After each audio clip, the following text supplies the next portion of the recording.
नमस्कार, मैं डॉक्टर ग्रीवा माकर, डॉक्टर माकर हेमोक्लिनिक वीडियो चैनल में मैं आपका फिर से एक बार स्वागत करती हूँ। आज हम बहुत ही इम्पोर्टेंट विषय पे बात करेंगे, वो है नेजल पॉलिप, नाक के मसे या तो नाक में गांठ जैसा बन जाना। बहुत से लोग लेमन लैंग्वेज में नाक में गांठ हो गई है ऐसा भी कहते हैं, जनरली उसे नाक के मसे भी कहा जाता है मेनली। इस विषय पे हम डिटेल में चर्चा करेंगे।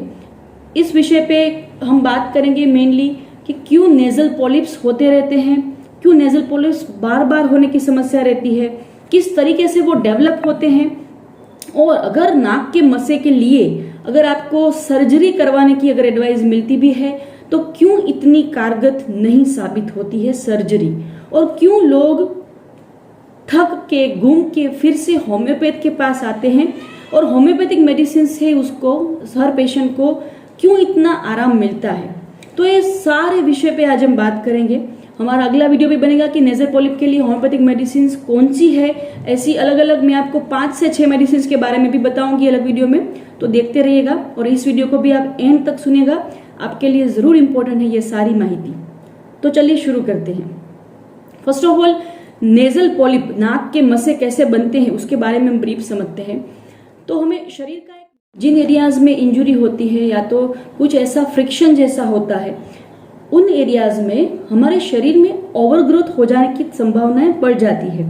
इसी तरीके से हमारी नेजल लाइनिंग, जो नेजल म्यूकस मेम्ब्रेन होती है नाक के अंदर, जो पूरी लाइनिंग है, पूरी स्किन बनी हुई है, वहां पे भी कुछ ना कुछ रीजन से अगर इरिटेशन होता है, कुछ एलर्जी की समस्या रहती है, तो ऐसी अगर कंडीशन अराइज होती है तब एक चीज के कारण अंदर एक प्रकार का म्यूकस बनना शुरू होता है और वो एक जगह पे इकट्ठा हो जाता है, तो उस जगह पे नेजल पॉलिप्स फॉर्म हो जाते हैं।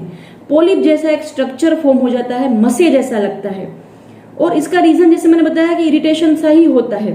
तो इस तरीके से नेजल म्यूकोजा जो होती है, लाइनिंग्स होती है, उस जगह पे इस तरीके से पॉलिप्स फॉर्म होना किन किन लोगों में बहुत स्वाभाविक बन जाता है, और इस तरीके से पॉलिप डेवलप होते हैं और उसके कारण अलग अलग सिम्टम्स आते रहते हैं। और उसके कारण मेनली अगर मैं सिम्टम्स की बात करूं तो एकदम से नाक बंद हो जाना, बिकॉज पॉलिप जो बना रहता है उसके कारण वो नेजल म्यूकोजा को ऑब्स्ट्रक्ट कर देता है, उस जगह पे रहता है। इसलिए हमारी जो सांस की नली जो नाक में से होती है वहां पे भी उसके कारण सांस लेने में थोड़ी तकलीफ आती है, और बार बार सर्दी जुकाम होती रहती है। किसी को नोज ब्लॉक के कारण भी समस्या रहती है। रात को सोने के वक्त खराटे भी लोग बुलाते हैं बिकॉज ऑफ नेजल पॉलिप्स। और कभी कभार जहाँ पे अगर पॉलिप के कारण अंदर की जो म्यूकोजा डिस्टर्ब होने के कारण जो हमारी स्मेल वाली एक जो ग्रंथि रहती है अंदर नाक के अंदर, तो वहां पे भी डिस्टर्बेंस होने के कारण हमारे जो स्मेल की जो हमारी क्षमता है वो भी कई दिनों तक, कई समय तक वो थोड़ी कम आती है। स्मेल मीन्स वो क्षमता भी क्षीण हो जाती है, एनोस्मिया कहते हैं इसे। तो इस तरीके के अलग अलग सिम्टम्स रहते हैं। उसके साथ साथ नाक एकदम से भरा हुआ महसूस होना, नाक बंद रहना, कई कबार सुबह उठने के बाद एकदम से नाक स्टफ हो जाना, बहुत बार छींके आती रहना, और या तो कभी कभार नाक में से पानी निकलता रहना। ये सारे जो सिम्टम्स है वो नेजल पॉलिप के कारण आते हैं। और बहुत बार आपने एक्सपीरियंस भी किया होगा कि नेजल पॉलिप होते हैं तो जनरली जो म्यूकस जो बाहर से निकलता है वो पोस्टीरियर नेर्व्स में भी से अंदर से गुजरता है, मीन्स नाक के पीछे से होके वो थ्रोट में भी आता है, उसके कारण थ्रोट में भी इरिटेशन रहता है। तो ये सारे जो सिम्टम्स है एक नेजल पॉलिप डेवलप होने के कारण शरीर में आते हैं। और लोग ऑब्वियसली आप जब डॉक्टर के पास जाते हो, ईएनटी के पास जाते हैं, तो डेफिनेटली वो चेक करते हैं आपके यहाँ से इस तरीके के उठा के थोड़ा अंदर से चेक करते हैं, टॉर्च डाल के क्या बना है अंदर। नेजल पॉलिप की तो समस्या नहीं है, ये सारे सिम्टम्स आप जब लेके जाओगे तब ऑब्वियसली ईएनटी डॉक्टर चेक करते हैं। और किसी को बार बार होते रहते हैं नेजल पॉलिप, और सालों से नेजल पॉलिप के कारण ये सारे समस्याएं जो रहती हैं, इसलिए पेशेंट्स परेशान होके फिर ईएनटी डॉक्टर उनको सजेस्ट भी करते होंगे कि आपको सर्जरी करवाने की आवश्यकता है। तो ये सारा एक इश्यू बना रहता है नेजल पॉलिप के कारण। तो इस वीडियो में मैं आपको एक बात ये भी समझाना चाहती हूँ कि जिस तरीके से आपने ये नेजल पॉलिप बनने का मैकेनिज्म हमने जो समझा, वो मैकेनिज्म ही ऐसा है कि एक बार जो सर्जरी करवा के जो अगर हम एक्सरसाइज करवा देंगे, उसको काट देंगे पॉलिप को, तो टेम्पररी शायद आराम मिल जाएगा ऐसा हमको लगता है। बट बार बार जो नेजल लाइनिंग्स में पॉलिप फॉर्म होने की तासीर या तो टेंडेंसी जिसमें बनी हुई है, वो टेंडेंसी तो वहीं की वहीं रह गई है। इसलिए हो सकता है, या तो ज्यादातर केस में होता ही है ये बात, ये चीज हमने भी बहुत सालों तक अपने एक्सपोजर में हमने देखा है कि बहुत सारे पेशेंट सर्जरी करवा के भी आते हैं तो फिर से उनको नेजल पॉलिप डेवलप होना शुरू हो जाता है। तो ये एक चीज मैं आपको खास बताना चाहती हूँ कि सर्जरी, इसका इलाज ज्यादातर केस में नहीं रहता है, ये टेम्पररी इलाज है, ये क्योर नहीं है। तो ज्यादातर केस घूम फिर के आखिर होम्योपैथ के पास आते हैं तो बताते हैं पूरी फाइल लेके कि हमको ये अभी नेजल पॉलिप हो गया है, या तो सर्जरी करवा के आते हैं या सर्जरी नहीं करवाई है तो सलाह लेने के लिए भी आते हैं, ट्रीटमेंट की आवश्यकता होती है तो भी आते हैं, बताते हैं कि हमें अभी क्या करें। तो हम जनरली यही एडवाइस देते हैं। और होम्योपैथी में बहुत सारे केसेस हमने हमारे क्लिनिक में देखे हैं डॉक्टर्स ने कि बहुत सारे केसेस में ऐसा होता है कि फिर आते हैं जब होम्योपैथी में और सर्टेन इंटरवल के लिए मेडिसिन लेते हैं, उनके बाद उनको काफी आराम मिलता है। खास करके नेजल पॉलिप्स का जो ग्रोथ है वो नहीं बढ़ता है, उसकी साइज रिग्रेस होती है।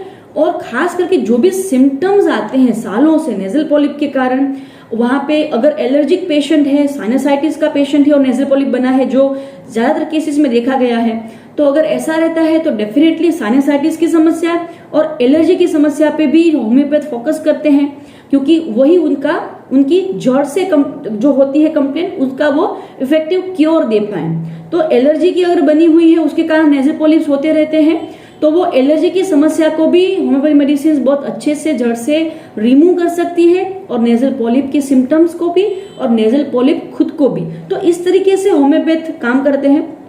हमारे क्लिनिक में ये बार बार हमने देखा है, और पेशेंट पर जो हिस्ट्री हमें मिलती है पेशेंट की, उसके हिसाब से मेडिसिन सिलेक्ट होती है। और होम्योपैथी डेफिनेटली इफेक्टिव है। और बहुत सारे लोगों को नेजल पॉलिप के कारण जो नेजल कंजेशन रहता है, तो नाक जो बंद हो जाता है, उसको खोलने के लिए अलग अलग ड्रॉप्स जो होते हैं, ऑट्रिबिन प्रकार के जो डीकंजेस्टेंट ड्रॉप्स होते हैं, वो यूज करने की एक हैबिट हो गई होती है। उनके कारण भी बहुत दिक्कतें भी आ सकती है फ्यूचर में। तो ये एक हैबिट भी हो गई होती है उनको, क्योंकि वो भी क्या करे पेशेंट भी, तो आप लोग को पता ही होगा ये बात। तो वो जो हैबिट है, उससे भी हमारी होम्योपैथी में बहुत सारी अच्छी इफेक्टिव मेडिसिन है। और वो मेडिसिन अगर यूज करते हैं पेशेंट डिटेल को जानने के बाद, तो ये भी जो समस्या रहती है, जो ड्रॉप्स लेने पड़ते हैं, उनसे भी वो आराम से छुटकारा ले सकती है पेशेंट्स। तो ये होम्योपैथी का एक वास्ट स्कोप है कई सालों से, नेजल पॉलिप के लिए, एलर्जी के लिए, कंजेशंस अगर जो नेजल होते हैं, उन सारी चीजों की अगर मैं बात करूं तो homeopathy is having major scope over it. और बहुत सारी मेडिसिन है, हम अलग वीडियो में डिस्कस भी करेंगे। तो ये सारी बात हो गई नेजल पॉलिप के बारे में। अगर आपको क्वेरी है, अगर आपको स्टिल कुछ पूछना है कि क्यों सर्जरी रिकमेंडेड है, और आप होम्योपैथी के लिए कुछ प्रीफर करना चाहते हो, तो यू कैन डेफिनेटली आस्क। हमें मेल भी कर सकते हो, हमारा व्हाट्सएप नंबर भी दिया हुआ है, आप हमें चैट भी पूछ सकते हो। और हमारी सारी डिटेल्स के बाद आपको कुछ कमेंट करना है वीडियो में, तो उसे भी आप कर सकते हो। अब तक के लिए उतना, आगे अलग अलग वीडियो के साथ हम जुड़ते रहेंगे आपके साथ।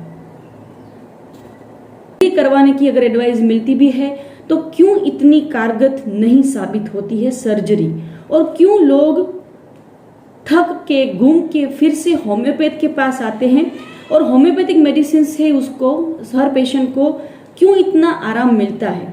तो ये सारे विषय पे आज हम बात करेंगे। हमारा अगला वीडियो भी बनेगा कि नेजल पॉलिप के लिए होम्योपैथिक मेडिसिन कौन सी है। ऐसी अलग अलग मैं आपको 5 से 6 मेडिसिन के बारे में भी बताऊंगी अलग वीडियो में, तो देखते रहिएगा। और इस वीडियो को भी आप एंड तक सुनिएगा, आपके लिए जरूर इंपॉर्टेंट है ये सारी माहिती। तो चलिए शुरू करते हैं। First of all, nasal polyp, नाक के मस्से कैसे बनते हैं उसके बारे में हम ब्रीफ समझते हैं। तो हमें शरीर का एक मैकेनिज्म है, शरीर की हमारी एक तासीर बनी हुई है